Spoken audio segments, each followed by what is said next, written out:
오늘도 하나님의 그 은혜에 기대어 이 하루를 시작하고자 하는 저희들이 먼저 이곳에 나왔습니다. 그 발걸음을 인도하여 주셨사오니 그 영혼 또한 하나님께로 인도하여 주시옵시고 또 굳건히 붙드사 흔들리지 않을 수 있도록 하여 주시옵소서. 우리가 또한 살아가는 이 세상은 험난하고 각종 유혹이 우리에게 닥쳐올진데 이를 이길 힘이 없으며 우리의 힘으로는 쉴 새 없이 흔들리고 또 넘어지고 또 다른 길로 가기가 쉽상이오니 하나님 오직 이 복된 길 위에 우리를 세워 주시옵시고 이 주시는 말씀으로 말미암아서 이 하루를 성도로서 하나님만을 바라보며 살아갈 수 있는 힘과 능력과 의지와 그 모든 것을 허락하여 주시옵소서. 말씀을 먹고 살아가는 이 하루의 삶을 통해 하나님만이 영광 받으시기를 소원하오며 예수님의 이름으로 기도드리옵나이다. 아멘. 어제에 이어서 시편 6편 2절과 3절 함께 보시겠습니다. 시편 6편 2절과 3절입니다.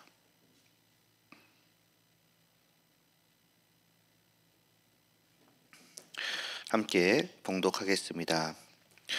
여호와여, 내가 수척하였사오니 내게 은혜를 베푸소서. 여호와여, 나의 뼈가 떨리오니 나를 고치소서. 나의 영혼도 매우 떨리나이다. 여호와여, 어느 때까지니까. 아멘.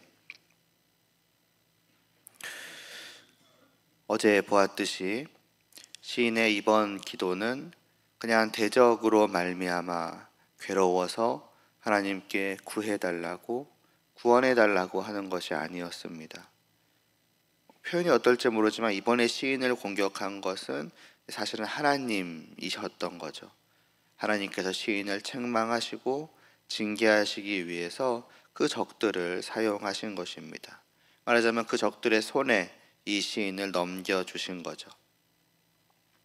물론 역시나 어제 보았듯 이렇게 하나님께서 징계하시는 것은 이제 좋은 거라고 하였습니다. 왜냐하면 아무나 징계하는 것이 아니기 때문입니다. 오직 하나님의 자녀들에게만, 오직 그들을 사랑하심으로만 징계하시기 때문입니다. 그리고 그렇게 하시는 이유는 한 가지, 그들을 고치시기 위해서였습니다.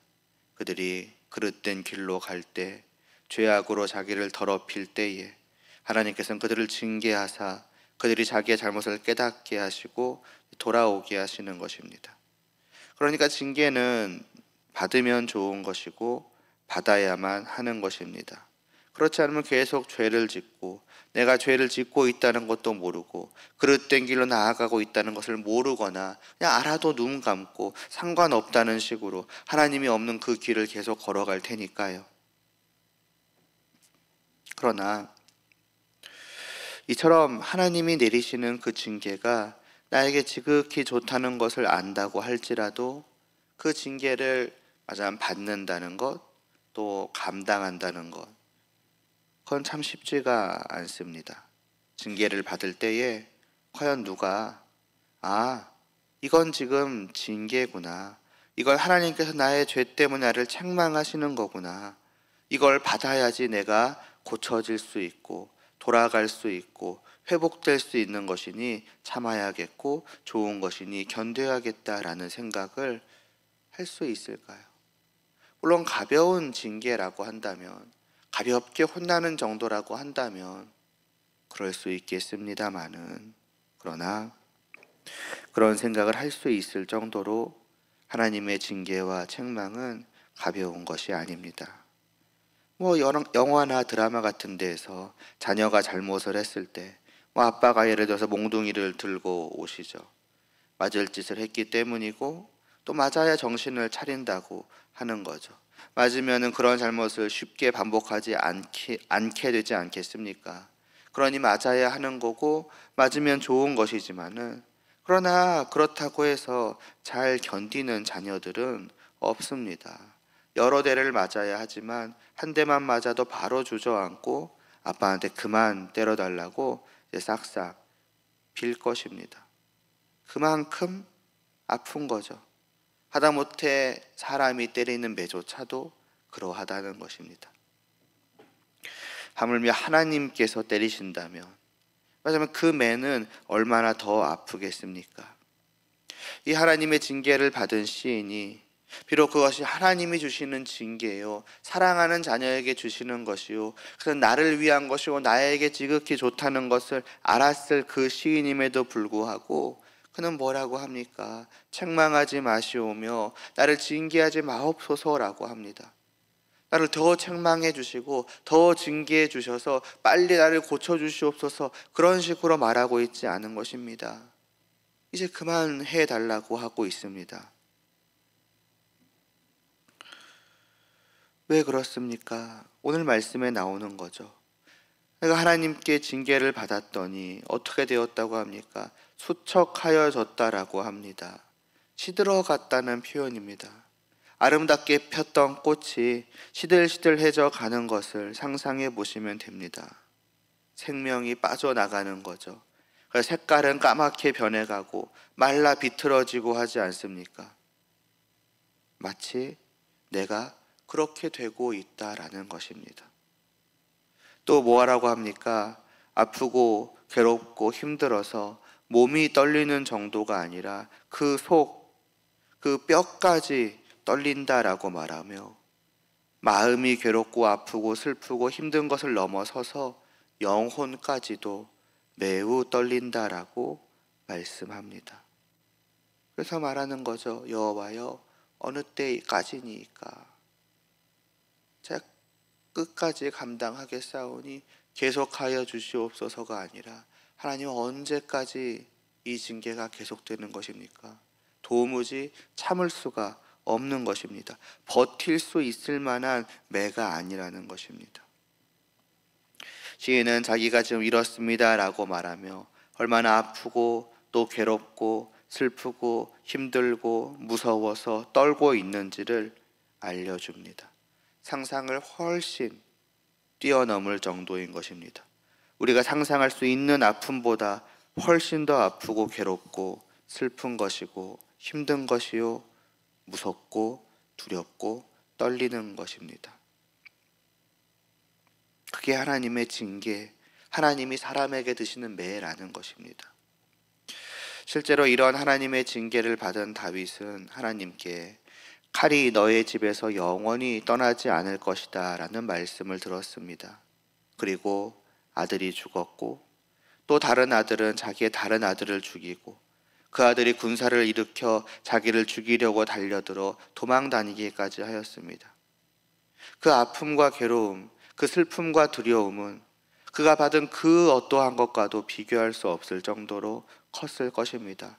단순히 몸만이 찢어지는 아픔이었겠습니까? 그 마음까지도 찢어지는 아픔이었을 것이고, 그가 고백하듯 그 영혼까지도 떨리는 것이었을 것입니다.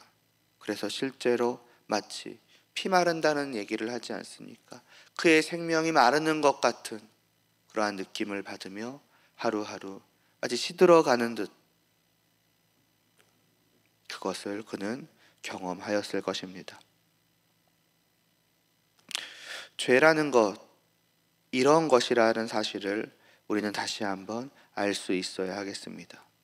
우리가 하나님 앞에 죄를 짓는다라고 하는 것이 이 정도로까지 심각하다는 거죠. 큰다는 거죠. 다르게 말하면 이 정도의 말하자면 매를 맞을 일이라고 하는 것입니다.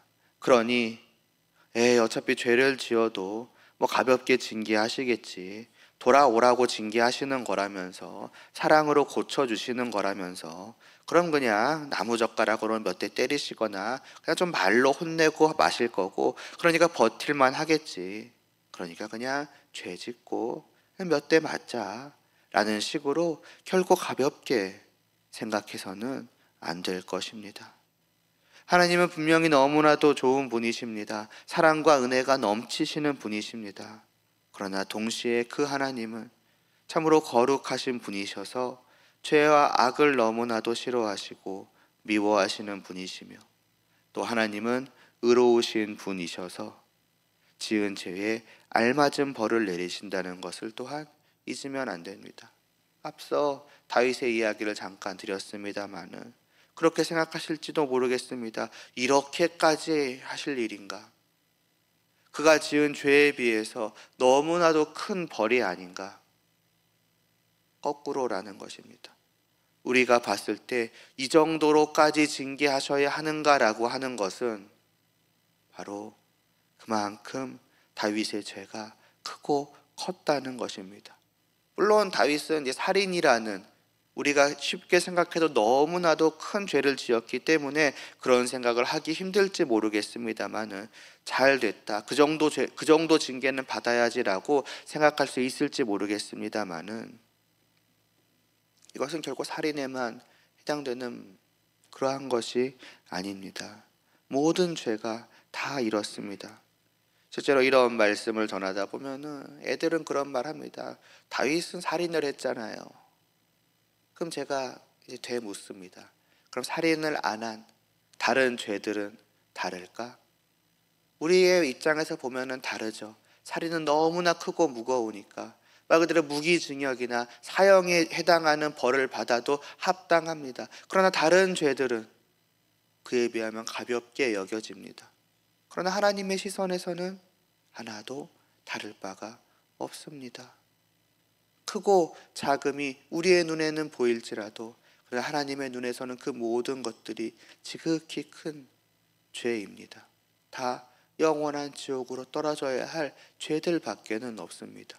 죄의 경중을 우리끼리 나눌 수 있겠습니다마는 그러나 그 어떤 죄도 지옥을 피할 수 없는 그러한 죄는 없다라는 것입니다. 그러니 다윗을 보고 우리는 안심해서는 안 되겠죠. 다윗은 그만한 죄를 지었는데 다행히 나는 그 정도는 아니다라고 결코 그러하지 않는 것입니다.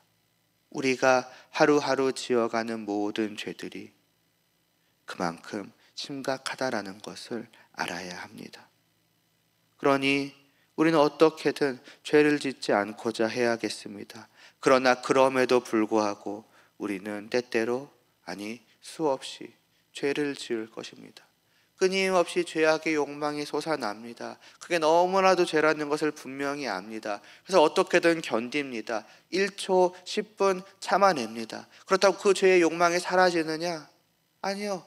그 뒤에 다시 찾아옵니다. 아니 그 전에도 끊임없이 찾아와서 나를 두들깁니다. 제발 죄를 짓자고. 이것이 얼마나 달콤하고 즐겁고 좋았는지 너가 경험해보지 않았느냐고. 그 쾌락을 잊을 수 있겠느냐고. 나를 버릴 수 있겠느냐고.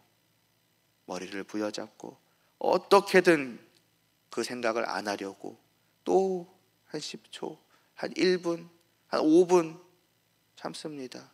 심지어 때로는 기도도 합니다. 하나님, 제 이 지금 마음을 아시지 않습니까?